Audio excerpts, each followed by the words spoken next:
بسم اللہ الرحمن الرحیم۔ السلام علیکم ورحمۃ اللہ۔ ہماری آج کی ویڈیو کا عنوان ہے پیر کے دن کی فضیلت، اس کی تاریخی اہمیت، پیر کے دن روزہ رکھنے کی فضیلت، پیر کے دن اور رات کے نوافل۔ پیر کا دن بڑا مبارک دن ہے۔ اس دن سفر کرنا، تجارت وغیرہ کاروبار کرنا باعث برکت ہے۔ سیدنا حضرت انس بن مالک رضی اللہ تعالیٰ عنہ نے حضور صلی اللہ علیہ وآلہ وسلم سے پیر کے دن کے متعلق پوچھا تو آپ صلی اللہ علیہ وآلہ وسلم نے ارشاد فرمایا، یہ سفر اور تجارت کا دن ہے۔ صحابہ کرام نے عرض کیا، یہ کس طرح؟ آپ صلی اللہ علیہ وآلہ وسلم نے ارشاد فرمایا کہ حضرت شیط علیہ السلام نے اس روز تجارت کے لیے سفر اختیار کیا اور ان کو اس سفر کے دوران تجارت میں بڑا نفع ہوا۔ سیدنا حضرت ابن عباس رضی اللہ تعالیٰ عنہ سے روایت ہے کہ حضور اکرم صلی اللہ علیہ وآلہ وسلم پیر کے دن پیدا ہوئے۔ امام حسن رضا خان بریلوی کا مشہور شعر ہے، قربان دوشنبے تجھ پر ہزار جمعے، وہ فضل تو نے پایا صبح شب ولادت۔ پیر کے دن کی فضیلت۔ جس دن حضور صلی اللہ علیہ وآلہ وسلم پیر کے دن پیدا ہوئے تو اس دن ایوان کسرا میں زلزلہ آ گیا اور اس کے بہت سے کنگرے گر گئے۔ اہل فارس کی مقدس آگ جو 1000 سال سے روشن تھی وہ یکدم بجھ گئی۔ حضرت مائی آمنہ رضی اللہ تعالیٰ عنہ نے فرمایا کہ جب آپ صلی اللہ علیہ وآلہ وسلم پیدا ہوئے تو میرے بدن سے ایک نور طلوع ہوا۔ اس نور کی روشنی سے شام تک کے محلات نظر آنے لگے۔ حضرت مائی آمنہ رضی اللہ تعالیٰ عنہ نے فرمایا کہ جب آپ صلی اللہ علیہ وآلہ وسلم پیدا ہوئے تو آپ سجدہ میں پڑ گئے۔ امت کے جید علماء کرام نے پیر کے دن کی چند فضیلتیں بیان کی ہیں۔ سیدنا موسیٰ علیہ السلام پیر کے روز کوہ طور پر تشریف لے گئے۔ حضرت جبرائیل علیہ السلام پہلی وحی لے کر حضور صلی اللہ علیہ وآلہ وسلم پر پیر کے دن حاضر ہوئے۔ پیر کے دن ہی مکہ فتح ہوا۔ پیر کے دن ہی آپ صلی اللہ علیہ وآلہ وسلم مدینہ منورہ میں داخل ہوئے۔ پیر کے دن آسمان کے دروازے کھل جاتے ہیں اور گناہگار مسلمانوں کی مغفرت ہوتی ہے۔ حضرت ابو ہریرہ رضی اللہ تعالیٰ عنہ سے مروی ہے کہ حضور صلی اللہ علیہ وآلہ وسلم نے ارشاد فرمایا، جب پیر اور جمعرات کا دن آتا ہے تو آسمان کے دروازے کھل جاتے ہیں۔ مدارج نبوت میں مذکور ہے کہ جب ابو لہب نے آپ کی پیدائش کی خوشی میں اپنی لونڈی حضرت صوبیہ رضی اللہ تعالیٰ عنہ کو آزاد کر دیا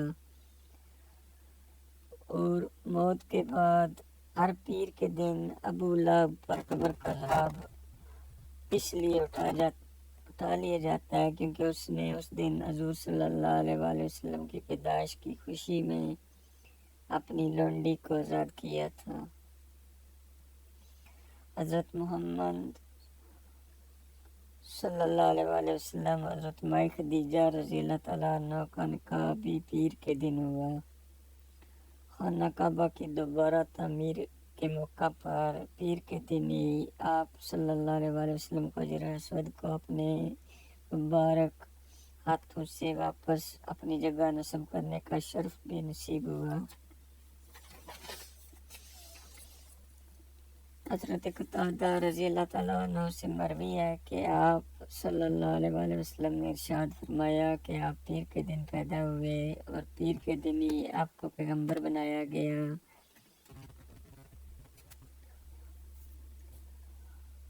اور آپ پر پہلی وحی بھی پیر کے دن ہی نازل ہوئی۔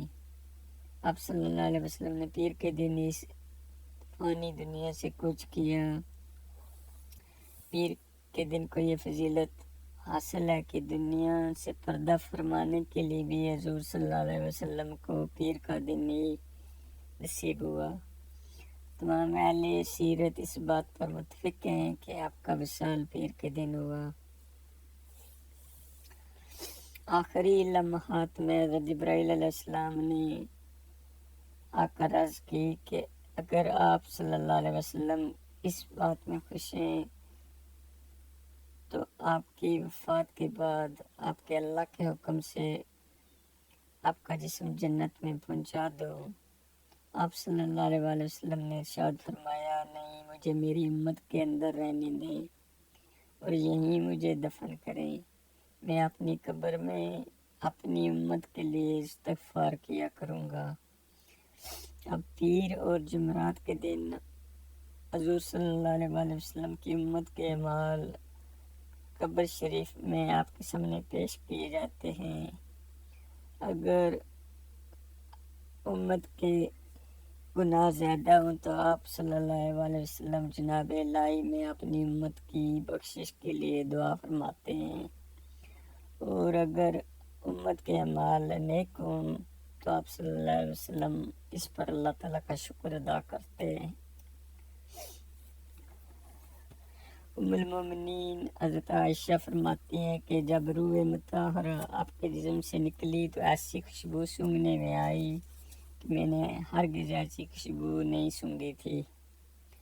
حضرت ام سلمہ رضی اللہ تعالیٰ عنہ فرماتی ہیں کہ انتقال کے وقت میں نے اپنا ہاتھ آپ صلی اللہ علیہ وسلم کے سینہ مبارک پر رکھا تھا۔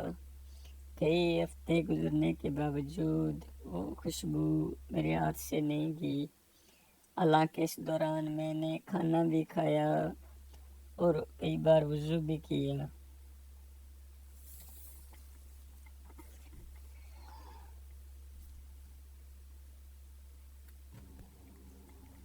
حضرت موسیٰ علیہ السلام نے بھی اپنی زندگی کے ساتھ مشہور سفر پیر کے دن ہی شروع کیے تھے۔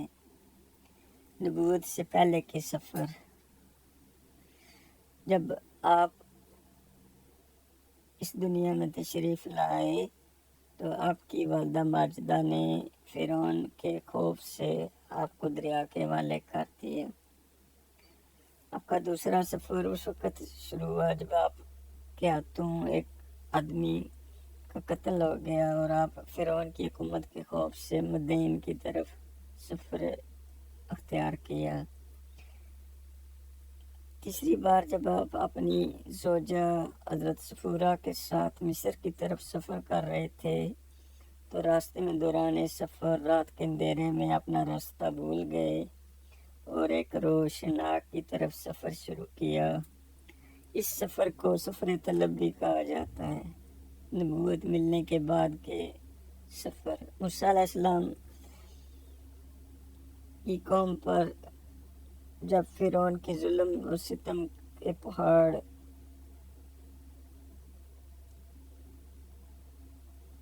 اور ظلم و زیادتی کا اضافہ ہو گیا تو ایک رات آپ رات کے اندھیرے میں اپنی قوم کو لے کر مصر سے روانہ ہو گئے۔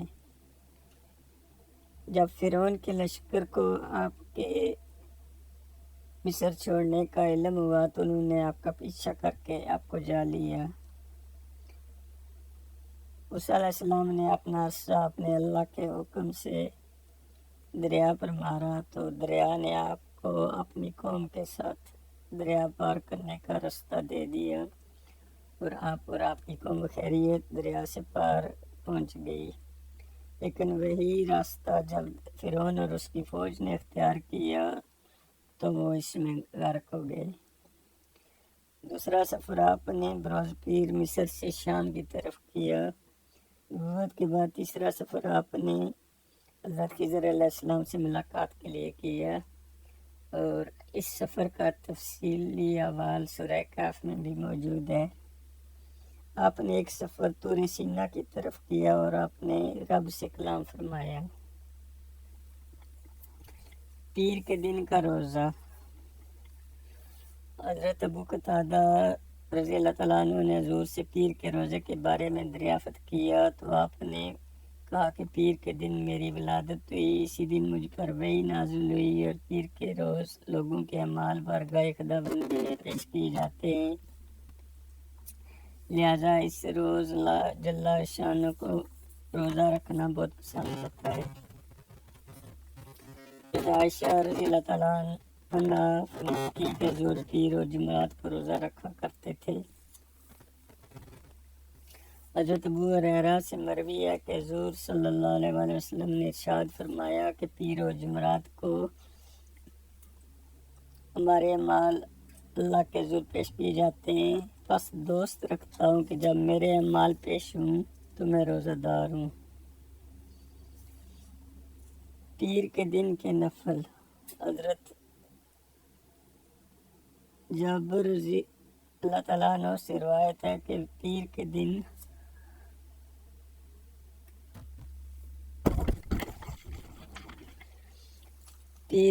کے نفل۔ سیدنا حضرت جابر رضی اللہ تعالیٰ عنہ سے روایت ہے کہ حضور صلی اللہ علیہ وسلم نے ارشاد فرمایا کہ پیر کے روز جب سورج بلند ہو تو جو مسلمان اس وقت 2 رکعت نماز نفل پڑھتا ہے اور ہر رکعت میں سورۃ فاتحہ کے بعد ایک دفعہ آیت الکرسی، ایک دفعہ سورۃ اخلاص اور ایک دفعہ قل اعوذ برب الفلق اور ایک دفعہ قل اعوذ برب الناس پڑھتا ہے، اور سلام پھیرنے کے بعد 10 مرتبہ استغفار اور 10 مرتبہ حضور صلی اللہ علیہ وسلم پر درود پاک پڑھتا ہے تو خداوند کریم اس کے تمام گناہوں کو بخش دے گا۔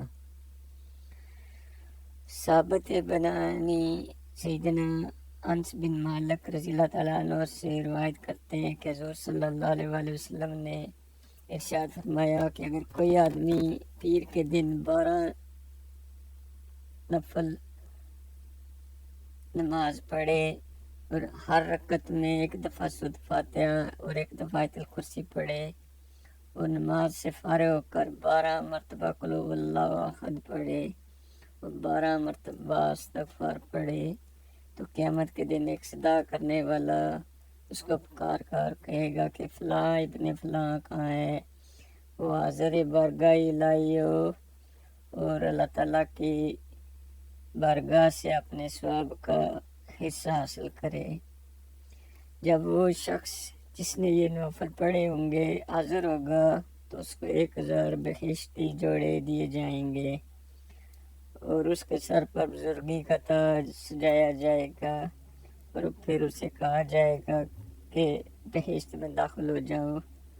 لاکھ فرشتے اس کا استقبال کریں گے اور ہر ایک فرشتے کے ہاتھ میں ایک تحفہ بھی ہوگا اور یہ فرشتے اس کے پیچھے چلیں گے یہاں تک کہ وہ 1000 نورانی ملات سے گزرے گا۔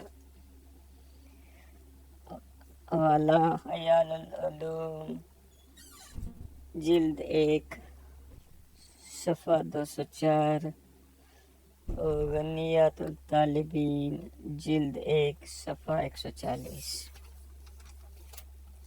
پیر کے رات کے نوافل۔ سیدنا حضرت انس رضی اللہ تعالیٰ عنہ سے روایت ہے کہ حضور صلی اللہ علیہ وسلم نے ارشاد فرمایا کہ جو شخص پیر کی رات 4 رکعت نماز نفل پڑھے، پہلی رکعت میں الحمد شریف ایک دفعہ قل هو اللہ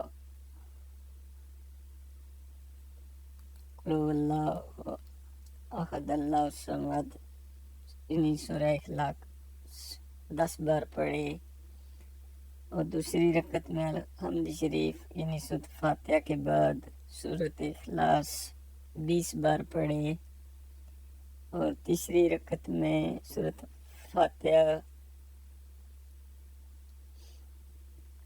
1 مرتبہ اور سورہ اخلاص 30 مرتبہ پڑھے اور چوتھی رکعت میں سورۃ فاتحہ 1 دفعہ اور سورۃ اخلاص 40 مرتبہ پڑھے۔ پھر تشہد اور درود شریف دعا پڑھ کے سلام پھیرے اور حضور صلی اللہ علیہ وآلہ وسلم پر 75 دفعہ درود پاک پڑھے، پھر بارگاہ خدا بندی میں اپنی حاجت طلب کرے تو اللہ تبارک و تعالیٰ اپنے کرم سے اس کی حاجت پوری فرمائے گا۔ اور اس نماز کا نام نماز حاجت بھی ہے۔ سیدنا حضرت ابو امامہ رضی اللہ تعالیٰ عنہ سے روایت ہے کہ حضور صلی اللہ علیہ وآلہ وسلم نے فرمایا کہ جو آدمی پیر کی رات اس طرح 2 رکعت نماز نفل پڑھے کہ ہر رکعت میں 1 بار سورۃ فاتحہ اور 25 دفعہ سورۃ اخلاص پڑھے اور سلام پھیرنے کے بعد 15 دفعہ آیت الکرسی پڑھے، 15 دفعہ استغفار پڑھے تو اللہ تعالیٰ اس کا نام جنتیوں کی فہرست میں لکھ دیں گے۔ اگرچہ وہ دوزخ کے قابل ہو، اس کے سب ظاہری گناہ بخش دیے جائیں گے اور ہر آیت کے بدلے اس کو حج اور عمرے کا ثواب دیا جائے گا۔ اگر وہ اس پیر سے لے کر دوسرے پیر تک کے درمیان یعنی فوت ہو گیا تو اس کا نام شہیدوں میں داخل ہوگا۔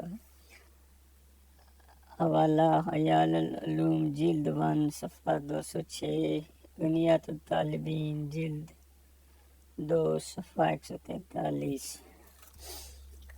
مصطفیٰ جانے رحمت پہلا کو سلام، شمائے بز میں ہدایت پہلا کو سلام، وہ سہانی گھڑی چمکا جب طیبہ کا چاند، اس دل افروز ساعت پہلا کو سلام، آسیوں تھام لو دامن مصطفیٰ اور پڑھو رب کی رحمت پہلا کو سلام،